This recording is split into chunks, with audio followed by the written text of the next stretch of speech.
할렐루야. 주 예수 그리스도 이름으로 하나님 말씀 증거하겠습니다. 계시록 2장 24절 25절 말씀 봉독하겠습니다. 계시록 2장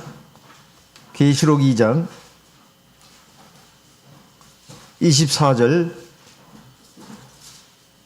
25절 말씀 봉독하겠습니다.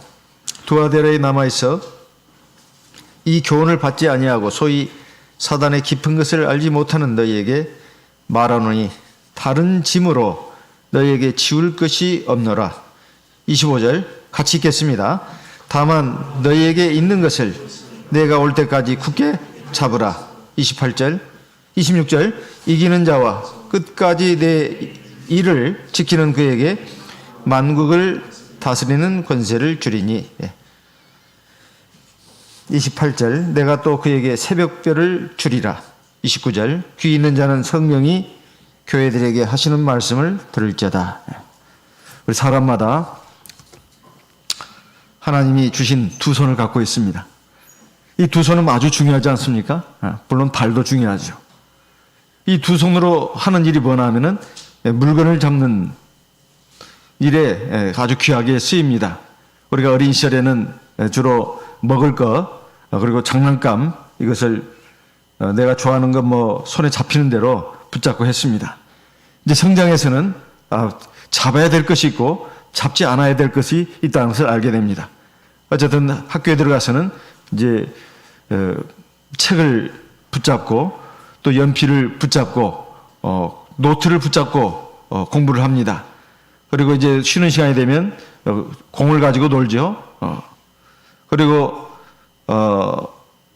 어쨌든 이제 점점 자라가면서부터는 아주 소중한 것을 꼭 붙잡아야 된다. 이런 생각을 갖게 됩니다.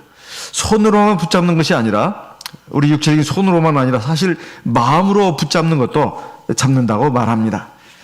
오늘 말씀 우리에게 말합니다. 네가 가진 것을 내가 올 때까지 굳게 붙잡아라. 주 예수님의 말씀입니다. 주 예수님께서 소아시아의 7교회 가운데 두아데라 교회에 주신 말씀을 보게 되면 여기에는 칭찬의 말씀도 있습니다. 19절에 보니까 내가 네 사업과 사랑과 믿음과 섬김과 인내를 아노니 네 나중 행위가 처음 것보다 많도다. 처음에는 참 별 볼 일 없는 그런 보잘것없는 신앙 상태였는데 이제는 아주 참 훌륭하다는 것입니다. 믿음이라든가 사랑의 수고라든가 또 섬기고 인내하는 것을 보니까 너희들 처음에는 참 시원찮았는데 지금은 참 훌륭하다 이렇게 말하고 있습니다. 그렇지만은 책망할 거 있다고 하면서 20절에 중요한 말씀을 하십니다. 거짓 선지자 이세벨을 갖다가 용납을 했다 이렇게 말하고 있습니다. 여기에 보면 그 이세벨 이 거짓 선지자가 바로 옛날에 아방의 왕비 아니겠습니까? 우상을 섬기게 이스라엘 백성들로 하여금 우상을 섬기게 하는 그 장본인이었죠. 그래가지고 행음하게 하고 우상의 제물을 먹게 했다. 오늘날 그 우상 숭배에 대해서는 어떤 의미인가 하는 것은 이미 예배 시간을 통해서 많이 들었습니다. 하나님 아닌 것을 귀하게 생각하는 것 그리고 그쪽으로 나아가는 것 이것이 바로 우상 숭배고 영적인 간음이라 이렇게 했습니다. 그러면서 바로 이런 것들을 지금 좀 책망을 하시겠다는 것입니다. 23절에 보면 내가 사망으로 그의 자녀를 죽이리니 그러니까 이세벨의 그 잘못된 가르침 꾀임에 넘어간 그러한 하나님의 백성들은 하나님이 용납하지 않겠다는 이런 말씀입니다. 그래서 이제 23절의 후반부를 보게 되면 나는 사람의 뜻과 마음을 살피는 자인 줄 알지라 내가 너희 각 사람의 행위대로 갚아주리라. 이러면서 하나님이 이제 하시는 말씀이 너희가 사단의 그 깊은 것을 알지 못한다. 이것은 사단이 아주 간교한 께로 깊은 의도를 가지고 이 성도들을 미혹하고 믿음에서 떨어지게 하고 믿음이 타락하게 하고 하는 것을 갖다가 너희들이 모르는데 너희들 그것을 꼭 알아야 된다. 그러면서 마지막으로 당부한 말씀이 바로 오늘 예배 시간 처음에 읽은 말씀입니다. 내가 그 외에는 너희들한테 다른 짐을 지어주고 싶지 않다. 무슨 신앙생활하는데 교회 생활하는데 무거운 짐을 얹어줘가지고 너희들 힘들게 하고 싶은 생각이 없다. 이 말입니다. 그러면서 너희들에게 꼭 당부하고 싶은 마지막 당부는 이것이라는 거예요. 너희에게 있는 것을 굳게 붙잡아라. 너희에게 있는 것을 굳게 붙잡아라. 다른 건 너희들한테 더 짐을 안 주겠다. 그것도 내가 올 때까지. 주님의 재림을 말하는 것입니다. 그럼 너희에게 있는 것이 뭘까요? 너희가 원래 처음에 가졌던 것입니다. 이것은 진리신앙을 말합니다. 진리에 입각한 신앙을 굳게 붙잡으라는 거예요. 히브리서 3장에도 이와 같은 차원의 말씀이 있습니다. 히브리서 3장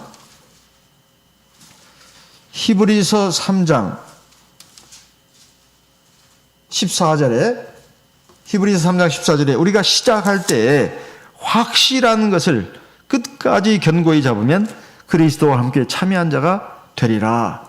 시작할 때에 확실한 것을 끝까지 견고히 잡으면, 이건 우리가 시작할 때 받은 구원의 진리, 참 신앙을 말하는 것입니다. 이것을 끝까지 견고히 붙들고 나가면, 이 끝까지는 주님 오실 때까지, 또 내가 세상의 삶을 마칠 때까지, 이것을 말하는 것입니다. 이것을 끝까지 잘 붙잡는 사람은 그리스도와 함께 참여한다는 것은 하나님의 낙원, 천국에 들어간다는 뜻입니다.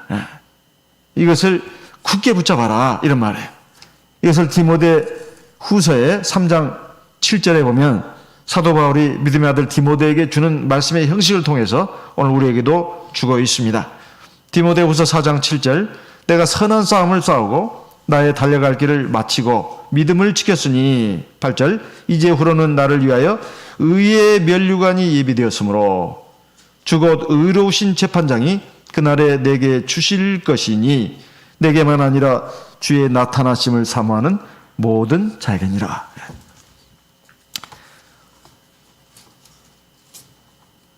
내가 다른 것을 너에게 요구하지 않겠다. 너희가 처음에 받은 거, 이걸 굳게 지키고 있어라, 이런 말입니다. 우리가 세상에서 믿음 생활을 해나가는 과정을 쭉 보게 되면 총 3단계가 있다고 볼 수가 있습니다. 첫 번째 단계는 출발 단계입니다. 출발 단계. 이것은 이제 마치 그 달리기 선수, 마라톤 선수가 출발선에 서지 않습니까? 그래서 출발 신호가 울리면은 일제히 막 출발하잖아요. 우리 믿음의 경주에 있어서 출발이라고 할 것 같으면 주 예수를 믿고 세례받는 것이죠. 이게 출발입니다. 그래가지고 이 출발 단계에서 이 출발 단계가 없으면 마지막 단계도 없죠. 출발은 굉장히 중요하지 않습니까? 우리 교회에서는 특별히 이 출발 단계를 굉장히 중요시하잖아요. 옛날부터. 왜냐하면 세상 많은 교회들하고 우리의 교회하고 이 출발 단계 가지고 많이 싸우다 보니까 출발 단계에서 굉장히 막 신경전이 많이 벌어졌습니다. 예수 믿는 것만으로 충분해. 아니야, 그거 안 돼. 세례도 받고 성령도 받고 그리고 안식일도 지켜야 돼. 이렇게 막 출발 단계에서 막 다툼이 있지 않습니까? 이 출발 단계 굉장히 중요합니다. 그 다음에 중간 단계입니다. 두 번째 단계죠. 이 단계에서는 매우 아주 많은 일들이 일어납니다. 그렇지만 이 과정을 잘 달려가게 되면 종착점이 일어나죠. 중간 단계 별 어려움이 없이 지나가는 분들도 있습니다. 그렇게 많지는 않지만 있다는 말이에요. 근데 가장 중요한 것은 세 번째 단계입니다. 최종 단계죠. 이 이제 종착점에 거의 가까이 온 단계입니다. 이걸 3단계라고 합니다. 이 마지막 단계에서 뒤로 처지는 사람이 있습니다. 그리고 넘어지는 사람도 있어요. 그 마지막 단계인데 말이에요. 첫 번째 단계, 출발 단계. 두 번째 단계, 중간 과정입니다. 그런 대로 차로 왔어요. 좀 어려움도 있었지만, 문제도 있었지만, 그런데 차로 왔습니다. 그런데 막판에 세 번째 단계에서 넘어지는 사람들이 상당히 있습니다. 포기하는 사람도 있어요. 거의 다 왔는데. 그래서 운동 경기에 있어서 가장 중요한 단계는 세 번째 단계입니다. 그렇지만은 신앙의 경주에서도 마찬가지입니다. 세 번째 단계가 제일 중요하다 이 말이에요.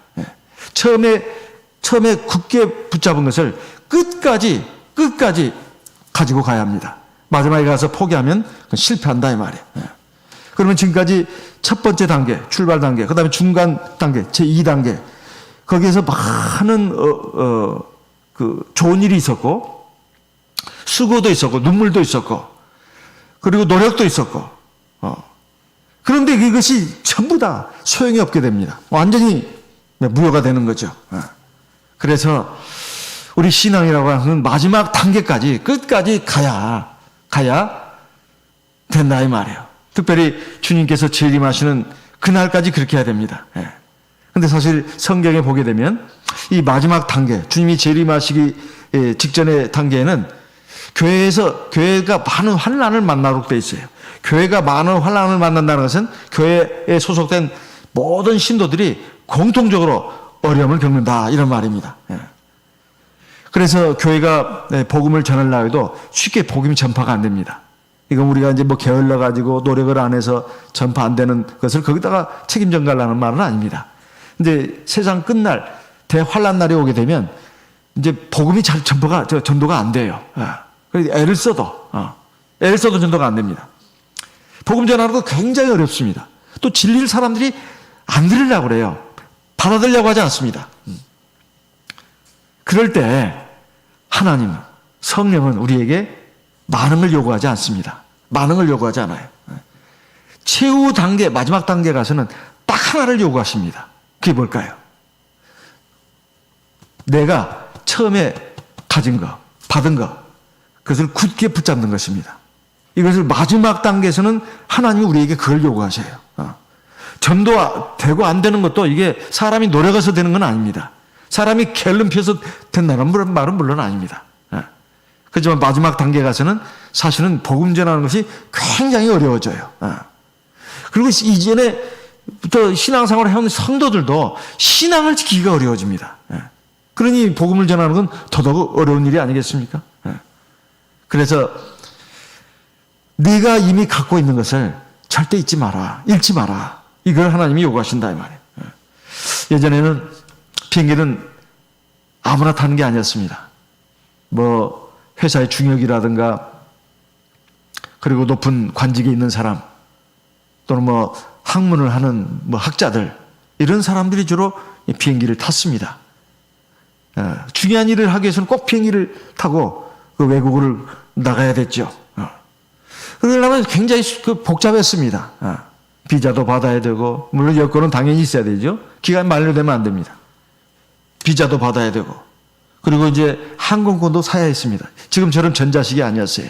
지금은 전자식이 되죠. 얼마나 편리한지 모르겠어요. 옛날에는 그게 아니었어요. 비행기 티켓팅을 다 해야 합니다. 그래서 비행기 표를 갖고 있어야 돼요.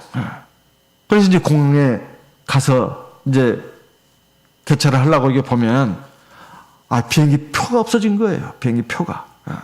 돈도 다 지불했는데 그 많은 수석도 밟았는데 그러면 비행기에 탑승할 수가 없습니다. 절대로 탑승을 못하게 해요. 그 표를 잃어버렸기 때문에. 사실 비행기를 지금 탈 자격도 있다고 생각됐고 지금 타야 되는데 가장 중요한 걸 잃어버린 것입니다. 비행기 표를 잃어버린 거예요. 그런데 분명히 이 사람은 비행기 표를 갖고 있었습니다. 여권, 비자도 다 있었다 이 말이에요. 근데 마지막에 비행기 표를 잃어버린 거예요. 가장 중요한 것을 잃어버린 것입니다. 그러면 그 전에 준비한 모든 것이 다 헛수고가 돼버립니다. 이런 것을 가지고 우리 신앙도 돌아본다면 처음에 내가 이 신앙생활을 얼마나 멋지게 출발했고 또 눈물 나는 간증 속에서 시작을 했는가 이게 나중에는 의미가 없는 것이 될 수도 있습니다. 왜? 처음에 가진 것을 마지막 단계에서 놓쳐버렸을 때, 잃어버렸을 때. 중간 단계에서 내가 하나님 앞에 귀중한 것도 바치고 하나님 앞에서 아주 아름다운 선한 일을 많이 한 거, 이거 다 그냥 허사가 돼버린다 이 말이에요. 왜냐하면 처음에 그 받았던 소중한 진리 신앙 이걸 갖다가 잃어버렸기 때문에 그렇습니다. 굳게 붙잡아야 되는데 놓쳤기 때문에 그런다 이 말이에요. 주님이 말씀하시면 내가 반드시 온다. 반드시 온다고 했어요. 내가 꼭 온다. 그때 각 사람의 행한 대로 갚을 것이다. 가장 먼저 보시는 것이 믿음을 지켰느냐예요. 진리신앙을 지켰느냐 하는 것입니다. 이것도 그냥 잡으라고 하지 않습니다. 굳게 잡으라고 말하고 있어요. 굳게 잡으라고. 예. 우리 수원교회가 참 가족적인 교회 아니겠습니까? 제가 첫 해, 두 번째 우리 한가족 운동회 지금도 항상 기억합니다. 지금 3층에 올라가면 그 계단에 보면 이게 사진들이 있잖아요. 볼 때마다 옛날 생각이 새록새록 납니다. 아이고, 참 그때 좋았지. 예. 저는 참 운동치입니다. 예. 그 보기 굉장히 운동을 잘하는 것 같은데 굉장히 잘해 보이잖아요, 제가요. 운동을 잘 못합니다. 예. 근데 어쨌든 참 좋아요, 그게. 예. 못해도. 예. 그게 못하는 게 오히려 또 매력입니다. 예. 실수하고 넘어지고 자빠지고. 예. 그런데 이 줄다리 경주가 거의 꼭 들어갑니다. 그런데 이 줄다리 경주할 때 말이에요. 팀을 나눠가지고 양쪽에서 잡아당기지 않습니까? 예. 그게 중요한 게 뭡니까? 예? 뭐예요? 줄을 안 놓는 것입니다. 예. 근데 하다 보면 상대방 쪽도 힘이 만만치 않습니다. 그 수십 명 막 잡아당기니까 얼마나 힘드냐 이 말이에요. 어느 순간 호흡을 박자를 놓치면은 그냥 휩쓸려 가죠. 그때 막 줄을 놓치면은 그냥 더 딸려가 버립니다. 줄다리 경주에서 가장 중요한 것은 모든 사람이 다 참여합니다. 거기서 나 하나 좀 손을 놔도 되겠지. 그게 아닙니다. 손을 놓으면 지는 거예요. 아무리 힘이 들고 고통스러워도 그 줄을 놔서는 안 됩니다. 붙잡은 그 줄은 막 붙잡고 있어야 된다 이 말이에요. 한 사람, 두 사람, 세 사람 그 줄을 놓기 시작하면 그 경기는 진 거예요. 그 경기에서 이기려면 무엇보다 가장 중요한 것이 줄을 꼭 붙잡고 있어야 돼요. 그리고 당겨야 됩니다. 그러자면 필연적으로 인내가 있어야 돼요. 참는 게 있어야 됩니다. 얼마나 힘들어요.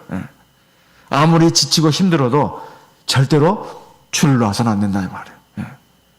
우리가 이제 코로나 바이러스가 이렇게 지금 2년 넘게 지금 진행되고 있습니다. 백신도 나오고 그럴 때는 희망을 가졌어요. 이게 곧 종식될 것이다. 우리는 예전에 평범한 일상을 회복할 것이다. 이런 기대를 가졌습니다. 그리고 최근에는 또 먹는 약까지 나오면서 그 기대가 또 좀 더 다시 또 살아났어요. 그런데 지금 뭐 전문가들의 말에 하면 이게 쉽게 끝나지 않는다는 거 아니겠습니까? 그리고 이미 여러 전문가들의 말에 하면 더 센 바이러스가 올 수도 있다. 그런 경고를 많이 듣습니다. 우리가 하도 듣다 보니까 참 막 그러려니 그런 생각도 가집니다. 어쨌든 그래도 하나님의 세상 끝날이 바로 내일이 아니고 내년이 아니라고 같으면 이게 평범한 일상으로 또 돌아갈 수는 있을 것 같습니다. 그것이 올해가 될지 내년이 될지는 모르지만은 그렇지만 그건 잠시 동안의 평안에 불과하다 이 말이에요. 이 세상 점점 더 많은 폭풍이 몰려오게 돼 있다고 성경에 곳곳에서 예언하고 있습니다. 이럴 때 우리가 지금 해야 될 것이 뭔가 준비를 해야 된다는 것입니다.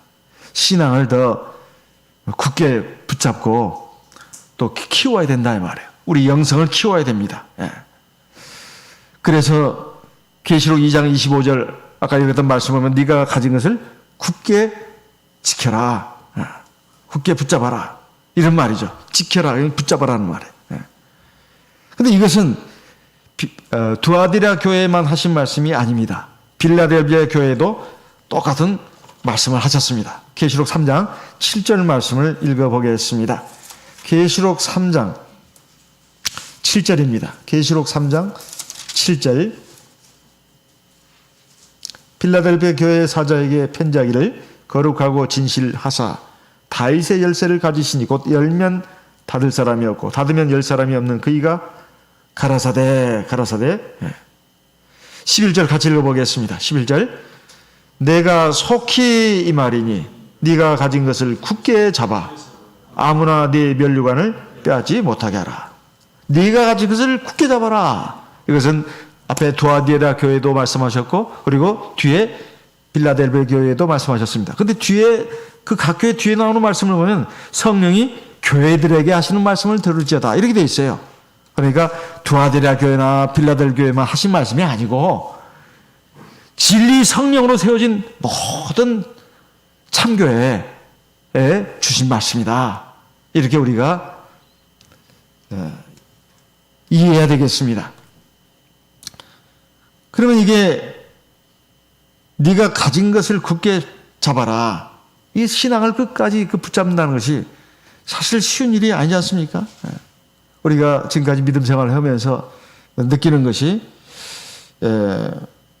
신앙생활을 처음에 할 때는 아주 기쁨으로 즐겁게 호기심 가지고 시작하는 분들이 많습니다. 그런데 이제 어느 정도 시간이 흐르다 보면 그분들 가운데 또 보이지 않는 분들이 많아요. 교회에서 볼 수 없는 분들이. 그리고 지금 또 세월이 흐르다 보면 교회는 남아있지만은 여전히 한결같은 신앙을 가진 분들도 적잖이 있습니다만, 그 반대로 교회 생활을 오래 했는데 신앙 생활을 오래 되면서 이제 무감각해진 거예요. 무감각해진 거예요. 그리고 좀 신앙이 뭐랄까요? 좀 냉담해졌다고 할까요? 이런 경우도 있습니다. 예전엔 그렇게 교회 생활 열심히 하고 봉사도 많이 하고 또 이렇게 성업에도 열심히 참여했던 분들이 어느 순간 보면은 교회를 안 나온다 이 말이에요. 그 중에는 아동반 교사를 했던 그런 청년들도 있습니다. 어느 순간 보면 교회 없어요. 간혹 제가 이 카톡에 이 전화번호가 이렇게 많이 각 교회가 제가 있다 보니까 그 신도들 그 카톡 것이 있는데 이렇게 보면은 보니까 이 청년이 지금 교회에 없고 지금 다른 데서 거기서 살고 있더란 말이에요. 제가 얼굴도 모르는 어떤 사람하고 살고 있습니다. 참 이런 경우도 있고 참 안타깝다 이 말이에요. 교회 임원 했던 분들 가운데도 또 심지어 총회 일을 했던 분들 가운데도 이 진리 신앙에서 떨어져 가지고 세상에 지금 나가 있는 그런 분들도 계십니다. 그분들은 예전에 굉장히 열심히 했던 분들이에요. 교회 생활 열심히 하고 교회 봉사도 많이 하고 또 앞에서 어떤 지도적인 어떤 그런 신앙의 어떤 모습을 보여주기도 했던 분들입니다. 그런데 세상으로 흘러가 버렸다 이 말이에요. 그러니까 신앙생활을 끝까지 잘 해나간다는 것이 쉬운 일이 아니다는 것을 알 수가 있습니다. 그리고 현재는 뭐 교회 생활을 한다고 하지만은 좀 뭐랄까요, 그냥 처음에 그 순수하고 뜨거웠던 어떤 것이 아니라 이제는 어떤 타성에 젖어가지고 이렇게 그런 분들은 그 신앙을 굳게 좀 붙잡고 있는 것인지 어쩐지를 조금 생각이 되는 그런 경우도 있지 않겠습니까? 근데 그것이 또 위험한 것은 그러다가 신앙이 또 떨어질 수 있다는 것입니다. 그러다가. 그렇게라도 있으면 다행이 아니냐. 물론 그렇게라도 끝까지 가면은 어쩔지 모르겠어요. 하나님의 긍휼로 하나님 나라에 구원 받을 거라고 저는 생각을 합니다만, 근데 그 문제는 그까지 갈 수 있겠냐는 거예요. 저러다가 또 떨어지지 않겠나. 그런 생각이 든다는 거예요. 이 사람은 약하기 때문에. 그래서 원래 가졌던 그 순전한 신앙을 끝까지 굳게 붙잡아야 된다. 이런 말입니다. 계시록 3장 7절의 말씀을 보게 되면 이 빌라델피아 교회 사자에게 편지하시는 우리 주 예수님에 대해서 어떻게 말씀하고 있나 하면 거룩하고 진실하사 다윗의 열쇠를 가지시니 이리 됐습니다. 열면 닫을 사람이 없고 닫으면 열 사람이 없는 그이가 가라사대.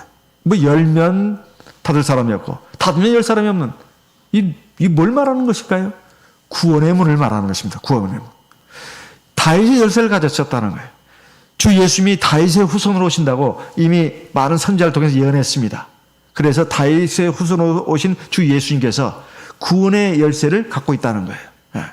문을 열어주면 많은 사람들이 그 문 안으로 들어와서 구원받을 수 있고, 문을 닫아버리면 구원의 문이 닫혀서 더 이상 구원을 못 받는다는 그런 뜻입니다. 우리 주 예수님께서 구원의 문을 열어주시지 않았습니까?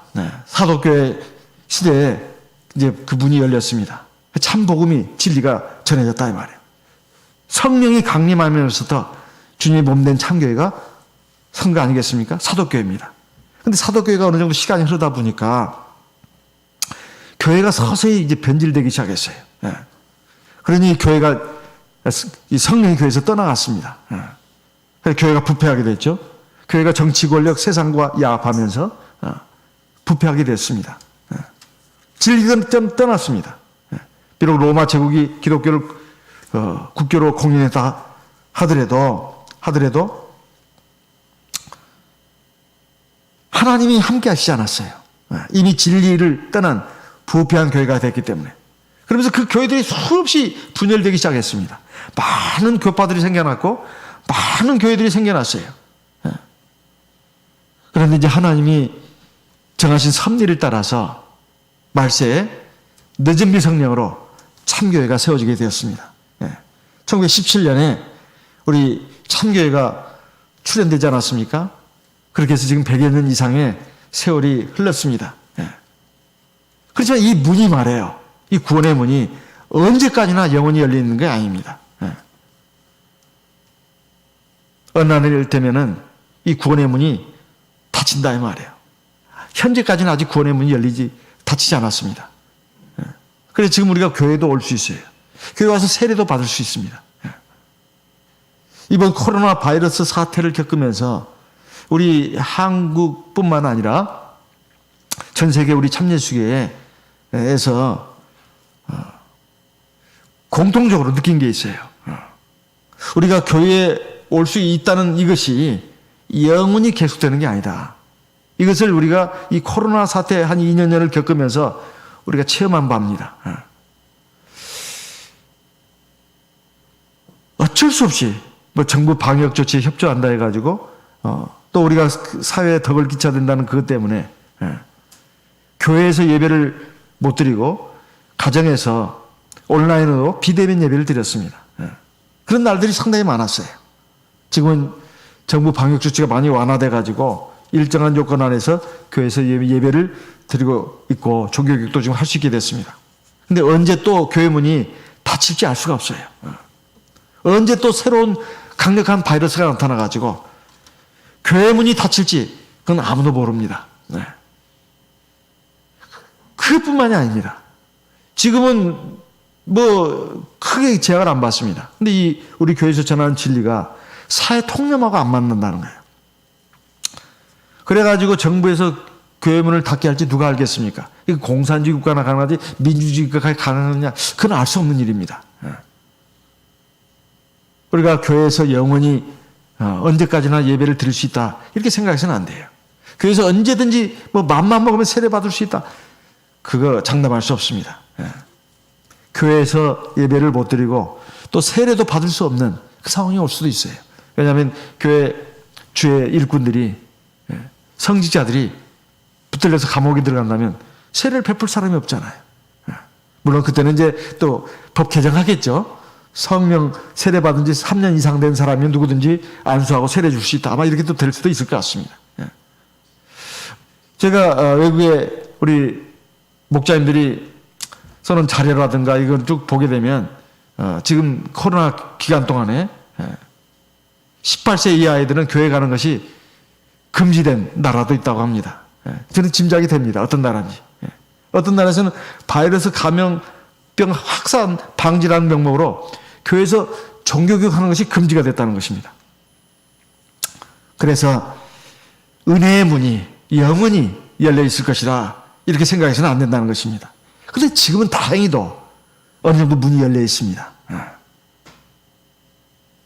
어떤 사람도 그 문을 닫을 수가 없어요. 근데 어떤 날이 되면 주님이 말씀하십니다. 내 그 문을 닫겠다.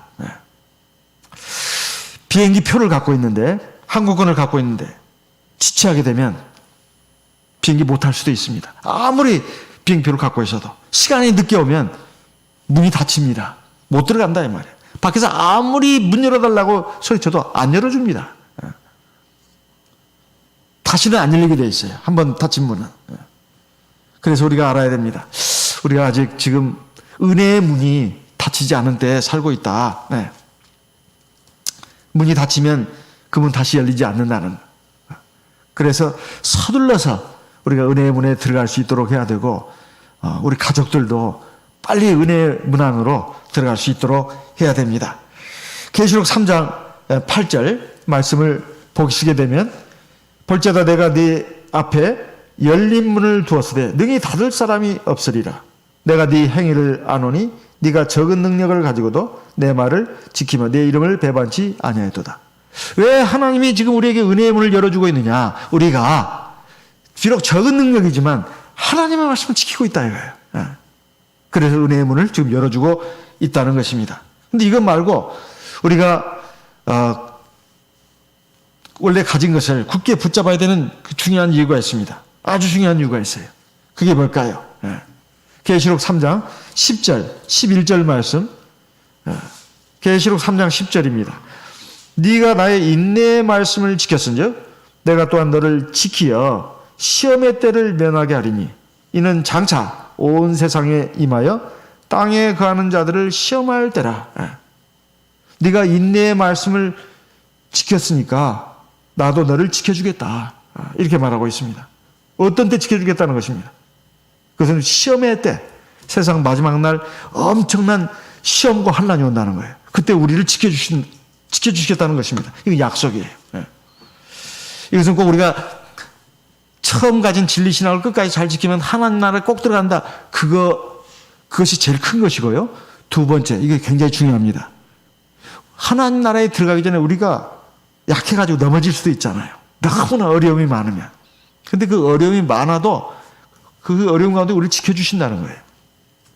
이건 우리에게 큰 위로가 되는 말씀입니다. 세상 끝날 전에 대환란, 대핍박, 큰 시련이 반드시 오게 돼 있는데 이럴 때는 세상 사람들 뿐만 아니라 우리들도 다 큰 고통을 겪게 돼 있습니다.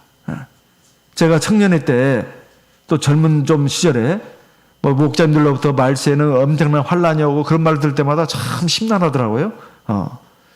내가 그때까지 제발 주님이 와놨으면 좋겠다. 나는 좀 편안히 살다가 가고 내 뒤에나 우리 아들 때도 안 되고 손자 때도 안 되겠네. 저 어디까지 가야 될까요? 그것이 막 너무 좀 부담이더라고요.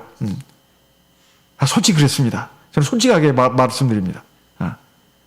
그게 너무 부담되더라고요. 목자님들이 너무 막 무섭게 말하니까. 그런데 그때 가서 과연 내가 그 신앙을 지킬 수 있을 것인가? 그 생각이 들었습니다. 솔직히. 그 엄청난 대환란, 대핍박이라고 그러는데 과연 그걸 내가 지킬 수가 있을 것인가? 근데 그 시대에 내리는 시련, 고난, 시험은 세계 모든 사람에게 공통적으로 임하는 그 환란이에요. 그래서 우리가 지구상에 살고 있기 때문에 달나라로 가지 않는 한, 달나라 가도 마찬가지죠.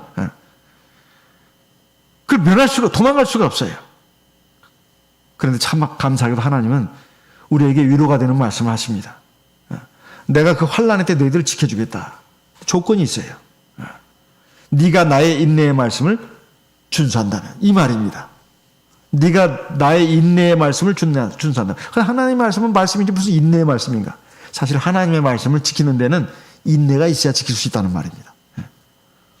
하나님 말씀을 지키기가 쉽지 않은 경우가 적지 않아요. 사실은 어려운 건 아닌데 우리가 다 약하기 때문에 또 세상의 물결이 너무 거세기 때문에 예를 들면 모든 사람이 죄를 짓습니다. 나는 범죄해서는 안 된단 말이에요. 이럴 때 참 쉬운 일은 아닙니다. 모든 사람들이 방종 타락할 때 나는 방종 타락하지 않습니다. 그래서 인내의 말씀이라고 하는 거예요. 그 인내의 말씀을 네가 지켰은즉 네 환난할 때 내가 너를 지켜줄 것이다. 이렇게 말씀하고 있어요. 그래서 우리가 코로나가 터지고 뭐가 나중에 오고 하더라도 너무 걱정할 필요가 없습니다. 하나님이 내가 하나님의 말씀을 인내로 잘 지키고 있다면 하나님 나를 지켜준다는 거예요. 그래서 내가 하나님 나라에 들어가는데 중간에 낙오되지 않도록 그 환난이나 어려움 때문에 내가 쓰러지지 않도록 하나님 나를 붙들어 주신다는 거예요. 이게 얼마나 감사합니까? 나를 보호하시고 그걸 면하게 해주신다는 거예요. 그러니까 우리 평상시에 내가 하나님 말씀을 잘 준수하는 것이 세상 모든 사람들이 큰 환난, 큰 고난을 당할 때 하나님 나를 보호해 주신다는 거예요. 그걸 또 면하게 해주신다는 것입니다. 이거 하나님의 약속입니다. 분명히 말씀을 하셨습니다. 10절 네가 나의 인내의 말씀을 지켰은즉 내가 또한 너를 지키어 시험의 때를 면하게 하리니. 예. 시험의 때를 면하게 해준다는 거예요. 예. 이거 정말로 중요한 것입니다. 사실 우리가 지금은 신앙생활을 하면서 하나님 말씀 때문에, 신앙 때문에 약간의 어려움을 겪을 수도 있어요. 그건 약간의 어려움입니다. 그렇게 큰 고난이 아니에요. 자기 딴에는 큰 고난이라 생각하는데 사실 지금 고난은 큰 고난이 아닙니다. 약간의 고난이에요. 그런데 장래의 큰 고난을 갖다가 하나님이 그걸 면하게 해주신다는 거예요. 예. 얼마나 감사합니까? 예. 그래서 그렇게 되려면 지금 우리가 지금 이렇게 그래도 이 평상시에 인내의 말씀을 준수해야 합니다. 예. 그때 가서 하나님이 나에게 그 시련을, 그 고난을 갖다가 면하게 해주신다는 거예요. 예. 얼마나 감사합니까? 예. 우리가 이 소망의 말씀을 듣고 우리가 가진 것을 굳게 지켜야 되겠습니다. 그러면 우리 하나님 나라에 넉넉히 들어갈 수 있습니다. 우리가 이 세상 끝날 전에 엄청난 대혼란이 온다고 되어 있어요. 그때 하나님이 우리를 붙들어 주시고 보호해 주시고 그리고 그 혼란을 면하게 해주신다고 되어 있어요. 얼마나 감사합니까? 하나님 우리 약함을 알고 계십니다. 예. 우리가 얼마나 약한지 알고 계세요. 하지만 하나님은 우리가 할 수 없는 것을 하라고 하지 않습니다. 갈 수 없는 길을 가라고 하지 않습니다. 갈 수 있는 길을 가라고 하시고 할 수 있는 일을 하라고 하십니다. 그리고 내 힘으로 하라고 하지 않습니다. 내게 보혜사 성령을 주셔가지고 내 연약함을 도와주십니다. 보혜사 성령을 의지하고 그 도움을 받아서 이 진리 신앙의 길을 끝까지 잘 달려가는 저 우리 모든 성도님 되시기를 바랍니다. 다 같이 기도하시겠습니다. 하나님 참으로 연약하고 부족한 저희를 불쌍히 여겨 주시옵소서. 그리고 붙들어 주시고 이 모든 어려움, 시험, 환난을 이길 수 있게 해주시고 또 보호해 주시옵소서. 그리고 우리가 처음에 가진 이 구원의 진리 참 신앙을 어떠한 유혹이 오더라도 어려움이 오더라도 끝까지 붙들고 지켜서 하나님 나라에 넉넉히 들어가서 하나님께 칭찬받고 영생 목락을 누리시는 하나님의 자녀가 되게 도와주시옵소서. 다 같이 성령으로 기도하겠습니다.